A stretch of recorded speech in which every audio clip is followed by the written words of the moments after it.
हरे कृष्णा। आप सभी का हमारे YouTube चैनल में हार्दिक स्वागत है। क्या आपने कभी सोचा है कि जिसे पूरी दुनिया ठुकरा दे, जिसका कोई सम्मान न करे, जिसे अपशकुन और अशुभ मान लिया जाए, क्या उसका भाग्य बदल सकता है?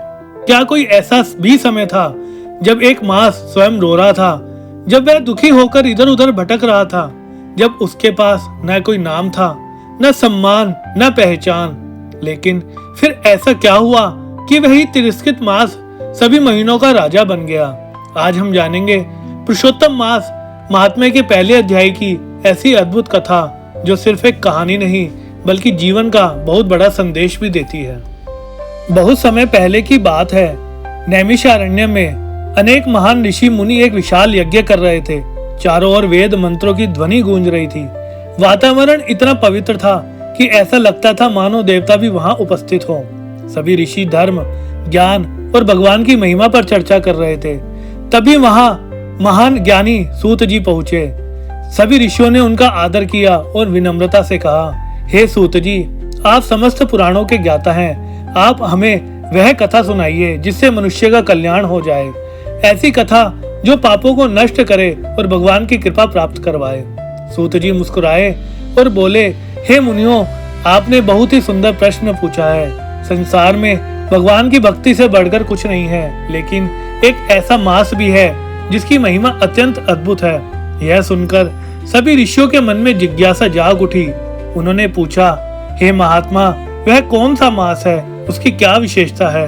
तब सूत जी बोले, आज मैं तुम्हें उस मास की कथा सुनाता हूँ जिसे भगवान विष्णु ने स्वयं अपना नाम दिया था। बहुत समय पहले सभी 12 महीनों का अपना अपना महत्व था।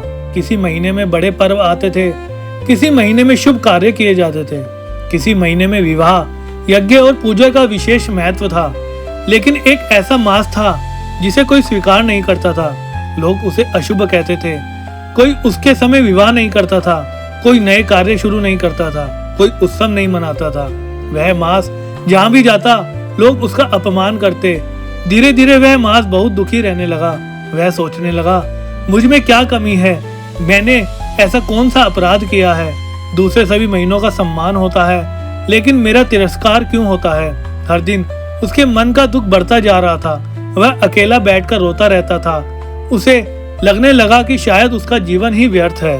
एक दिन वह मास बहुत दुखी होकर सभी महीनों के पास गया। उसने उनसे कहा, भाइयों, मुझे भी अपने जैसा मान लो। लेकिन किसी ने उसकी ओर ध्यान नहीं दिया। किसी ने कहा, तुम्हारे पास कोई विशेषता नहीं है। दूसरे ने कहा, तुम अशुभ हो। तीसरे ने कहा, तुम्हारी वजह से लोग कार्य नहीं करते। यह सब सुनकर उस मास का हृदय टूट गया। उसकी आंखों से आंसू बहने लगे। वह सोचने लगा, अब मैं कहाँ जाऊं?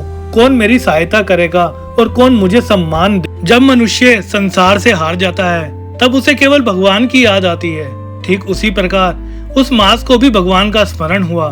उसने निश्चय किया, अब मैं भगवान विष्णु के पास जाऊंगा, वही मेरी सहायता कर सकते हैं। फिर वह दुखी मन से भगवान की खोज में निकल पड़ा। रास्ते में पर्वत आए, घने जंगल आए, नदियां आई, कठिन मार्ग आए, लेकिन वह चलता रहा। उसके मन में केवल एक आशा थी, भगवान मुझे निराश नहीं करेंगे। चलते चलते वह दिव्य लोकों तक पहुंच गया, लेकिन उसका मन अब भी दुख से भरा था। आंखों से आंसू लगातार बह रहे थे। अंत में वह भगवान विष्णु के धाम पहुंच गया। वहां का दृश्य अत्यंत अद्भुत था। चारों ओर दिव्य प्रकाश फैला हुआ था। संगीत की मधुर ध्वनि सुनाई दे रही थी। देवता भगवान की स्तुति कर रहे थे। भगवान विष्णु शेष नाग पर विराजमान थे। माता लक्ष्मी उनके चरण दबा रही थी। वह दृश्य देखकर उस मास की आंखें भर आई। वह भगवान के चरणों में गिर पड़ा और जोर जोर से रोने लगा। भगवान विष्णु अत्यंत दयालु हैं। जब उन्होंने उस मास को रोते देखा तो उनके हृदय में करुणा जाग उठी। भगवान ने प्रेम से पूछा, हे पुत्र, तुम कौन हो? तुम इतने दुखी क्यों हो? तुम्हारे मन में कौन सा कष्ट है? भगवान की मधुर वाणी सुनकर वह मास और अधिक रोने लगा। कुछ देर बाद उसने स्वयं को संभाला और कहा, हे प्रभु, मैं बहुत दुखी हूँ। संसार में कोई मुझे सम्मान नहीं देता। सब लोग मुझे अशुभ कहते हैं। कोई मुझे अपनाना नहीं चाहता। सब मेरा तिरस्कार करते हैं। मैं अब इस अपमान को सहन नहीं कर सकता। यह कहते कहते उसकी आंखों से आंसू बहने लगे। भगवान विष्णु शांत होकर उसकी बातें सुनते रहे। फिर भगवान बोले, जो मेरी शरण में आता है मैं उसे कभी निराश नहीं करता, तुम चिंता मत करो, अब तुम्हारा दुख समाप्त होगा। भगवान की बात सुनकर उस मास के मन में थोड़ी आशा जागी। उसने भगवान की ओर देखा, उसकी आंखों में पहली बार खुशी दिखाई दी। फिर भगवान बोले, आज से मैं तुम्हें अपना नाम देता हूँ। आज से तुम केवल एक साधारण मास नहीं रहोगे, आज से तुम पुरुषोत्तम मास कहलाओगे। जो भी इस मास में पूजा करेगा उसे विशेष फल प्राप्त होगा। जो इस मास में दान करेगा उसका पुण्य कई गुना बढ़ जाएगा। जो मेरी भक्ति करेगा उसके जीवन के कष्ट दूर होंगे। यह सुनते ही वह मास आश्चर्यचकित रह गया। उसे अपनी बातों पर विश्वास नहीं हो रहा था। जिसे कल तक कोई पूछता भी नहीं था, आज भगवान स्वयं उसे अपना नाम दे रहे थे। उसकी आंखों से फिर से आंसू बहने लगे, लेकिन इस बार ये आंसू दुख के नहीं, खुशी के थे। उसने भगवान के चरण पकड़ लिए और कहा, हे प्रभु, आज आपने मुझे नया जीवन दिया है, आज आपने मुझे सम्मान दिया है। मैं आपका यह उपकार कभी नहीं भूलूंगा। भगवान मुस्कुराए, फिर बोले, याद रखो, जिसे संसार ठुकरा देता है उसे भी मैं अपना सकता हूँ। जिसका कोई नहीं होता उसका मैं होता हूँ। यह सुनकर वह पुरुषोत्तम मास अत्यंत प्रसन्न हुआ। अब उसके चेहरे पर दुख नहीं था, अब उसके मन में निराशा नहीं थी, अब उसके भीतर नया आत्मविश्वास था। और तभी से वह तिरस्कृत मास संसार में सबसे पवित्र मास माने जाने लगा।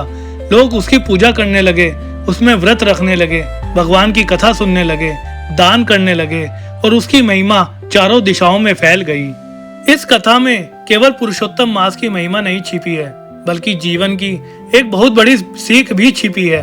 कभी भी अपने आप को कमजोर मत समझो।